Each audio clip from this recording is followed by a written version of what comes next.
ఎవరు వ్రాసింది కాదు, ఎవరు ఏర్పాటు చేసింది కాదు. సృష్టి ఆవిర్భవించినప్పుడే దానంతటదిగా సృష్టి ధర్మంగా ఏర్పడింది సనాతన ధర్మం. అంటే శాశ్వతమైన ధర్మం, ఎటర్నల్ ధర్మ. దానిని చెడగొట్టడం గాని, దానిని నాశనం చేయాలని అనుకోవడం గాని ఎవరి తరము కాదు కాదు కాదు కాదు.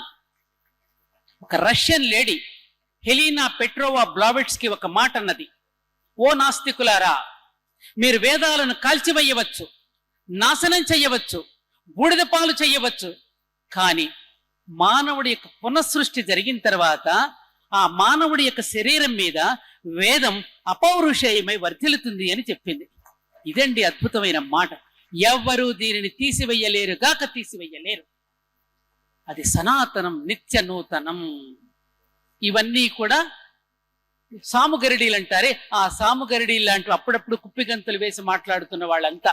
కాబట్టి తస్మాత్ జాగ్రత్త.